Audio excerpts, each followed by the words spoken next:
안녕하세요. 네, 안녕하세요. 셀프로 건대입구역에 있는 수제 디저트 무드림 베이커리가 다음 주부터 정식 오픈에 들어가거든요. 오시면은 많은 이벤트들을 하고 있으니까 디저트들 맛보시기를 바라겠습니다. 이제 4월이 됐는데 네, 매달 빠르네요. 3월에도 한 2,100만 원 정도 수익을 냈고 기아, 세방전지, 인텍플러스, GST 어떤 공통점이 있을까요? 반도체? 네, 맞습니다. 3월 중순까지도 GST 같은 경우도 큰 수익을 냈었고, 자람 테크놀로지 같은 경우는 한 400만 원 정도 수익을 냈었잖아요. 보시면은 22%, 199만 원도 있고, 지금 물론 필옵틱스나 이런 종목들은 추가 상승을 하고 있지만, 3월 중순까지는 저도 반도체를 좀 적극적으로 투자할 것을 말했지만, 엔비디아가 분명히 고점 신호가 와서 3월 중순부터는 제가 자람 테크놀로지 매매를 마지막으로 매수매도방이나 주식 토론방에는 반도체 비중을 줄이고 있다라고 저는 말씀을 드렸었고요. 그 이후로부터 보면은 3월 18일 일진전기, 방산의 풍산, 하나에어로스페이스 같은 방산 16% 급등하고 있더라고요. 지난번에 제가 찍어드렸었던 방산 종목 중에 하나였고요. 첫 번째 섹터는 방위산업 섹터인데요. 항공우주랑도 연관이 돼 있고 이제 러시아 우크라이나 전쟁 이후에 굉장히 대두가 된 섹터라고 할 수 있습니다. 항공우주의 약간 성장주 특성도 좀 지니고 있고 재료도 끊임없이 나오는 섹터라고 할 수 있을 것 같습니다. 그 중에서 당연히 대장주는 시총이 가장 큰 하나에어로스페이스인데요. 연봉을 보면은 역사적 신고가가 올해 나왔죠.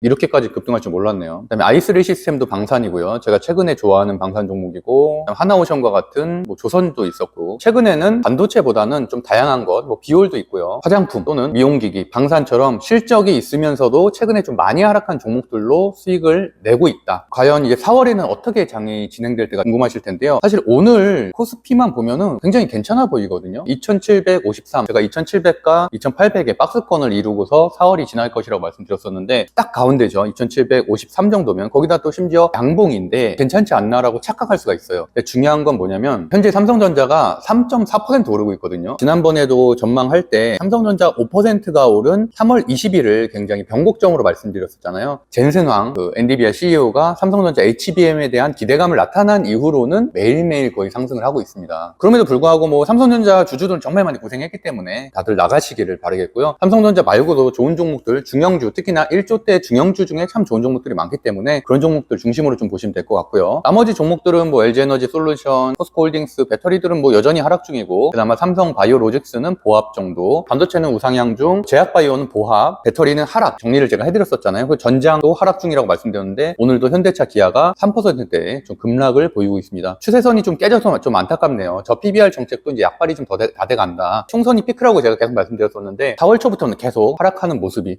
연봉으로만 봐도 명확하게 드러나거든요. 기아 같은 경우도 평생 박스권에 있다가 이번에 저 PBR 정책 때문에 굉장히 급등한 측면이 있기 때문에 그게 다시 온 상태로 가고 있는 상황이다 라고 말씀드리겠습니다. 특징적인 것 중에 하나는 삼천단 제약 마이너스 18%, 옵투스 제약 5%처럼 아메리카가 이번 주 금요일부터 열리거든요. 거기에 대한 기대감으로 좀 많이 오른 측면이 있었는데 제약 바이오들이 오늘부터 이렇게 크게 차익 매물이 좀 나오고 있습니다. 재료 소멸이라는 개념이 있잖아요. 주식에는 이벤트가 시작되기 안정적으로는 일주일 전에는 정리하는 게 낫다, 비중을 줄여가는 게 낫다라고 말씀드리겠고요. 제약 바이오가 오늘은 특히나 크게 하락을 좀 하고 있다라고 보시면 될 것 같고, 파월 의장의 이런 발언이나 FOMC 회의가 끝났음에도 불구하고 금리 인상에 대한 또 우려감이 좀 있거든요. 금리 인하가 생각보다 좀 더뎌질 것이다라는 또 우려감이 어저께 나오고, 또 많은 미국 증권사에서 고점에 대한 부담에 대한 또 얘기들도 나오고 있어요. 매수세가 굉장히 강하다, 너무 강해서 좀 우려스럽다라는 기사가 새벽에 좀 나옴에 따라서 성장주인 엔젤 로보틱스나 두산 로보틱스, 레인보우 로보틱스 모두 큰 폭으로 하락을 하고 있습니다. 반면에 이럴 때는 어떤 종목이 오르냐 보면은 인적 분할 이슈가 있었던 SK D&D 상한가를 갔고요. SK 이터닉스도 지금 3일 연속으로 상한가를 갔거든요. 그 다음으로 제가 보여드릴 거는 방산의 하나에어로스페이스가 지금 13% 급등 중이고, 흥하해운, 대한해운, 흥구석유 같은 에너지 관련된 주들이 급등을 하고 있는데, 일반적으로 실적주들이 상승할 때는 이런 테마주들이 하락하기 마련입니다. 근데 분명히 제가 지금은 뉴스를 보진 않았지만 분명히 해운주가 올라가고 있고 에너지 관련된 주가 올라가고 있고 방산 대장인 하나에어로스페이스가 올라가고 있다는 얘기는 분명히 또 러시아 우크라이나에 또 뭔가 이슈가 있다던가 도발 사건이 있었던가 이럴 것으로 전 예상이 되거든요. 지금 사실은 주가의 흐름만 봐도 그런 것들이 좀 명확하게 보이는 편입니다. 근데 거기에 비해서 대부분의 종목들은 지금 오늘 반도체 일부를 제외하고는 다 파란불이에요. 다 파란불. 이런 것만 봐도 시장이 좋지 않다는 걸 분명히 느낄 수 있고요. 그래서 저도 아침에는 매도를 잠깐 했지만 그 이후에는 사실 신규 매수를 저는 하지 않았습니다. 항상 강조하는 것처럼 시장이 가장 중요하고요. 사실 4월 초만 해도 좀 어느 정도 우상향하고 있는 장이었기 때문에 그때는 매수 매도를 했지만 주가가 아침부터 좀 줄줄 흘러내렸거든요. 코스닥가 같은 경우는 거의 2% 정도 하락하고 있는 상황이기 때문에 신규 매수를 내가 하면 2,400개 종목 중에 거의 2,000개 정도가 오늘 하락을 하고 있거든요. 확률적으로 당연히 하락하는 종목이 훨씬 더 많기 때문에 아무리 좋은 종목도 내가 장초에는 사는 게 위험할 수 있습니다. 오히려 이럴 때는 내일 반등을 기대한다면 종가 정도에는 보는 건 모르겠지만 상황은 그렇다는 거고요. 고무적인 거는 그래도 삼성전자가 지수를 잘 버텨주고 있다는 부분은 상당히 다행이다. 그나마 코스닥은 성장주들은 많이 하락을 하고 있다 정도로 보시면 될 것 같고, 4월 중순부터 다시 실적 시즌이 시작되면서 새로운 모멘텀은 시작이 되겠지만, 그렇다고 해서 작년 4분기, 작년 3분기처럼 반도체가 어닝 서프라이즈가 나와서 다시 한번 재차 상승하는 장보다는 개별주 장세거든요. 반도체 중에서도 계속 강한 건 계속 강하고 하락하는 건 계속 하락하고 있고, 오히려 고점 대비해서 이미 30%에서 40% 하락한 반도체들도 속출하고 있습니다. 초보자들한테는 특히 위험한 장이기 때문에 반도체를 사더라도 종목 장세가 안정됐을 때, 횡보할 때 정도의 재차 상승을 보는 게 낫지, 지금 정도에는 오히려 그동안에 좀 많이 못 올랐었던 뭐 엔터나 미용기기나 방산의 실적주들 중심으로 좀 보시는 게 오히려 낫다. 한 달, 두 달 끌고 가는 게 아니라 한 1주, 2주 정도 새로운 실적 시즌이 시작하기 전까지 과대납폭이 있을 때 조금씩 모아가면 괜찮을 것 같다는 좀 의견을 말씀드리겠습니다. 4월에도 좋은 종목들을 제가 많이 발굴을 해서 무료 방송을 보고서도 충분히 좋은 수익 낼 수 있도록 노력하겠습니다. 감사합니다.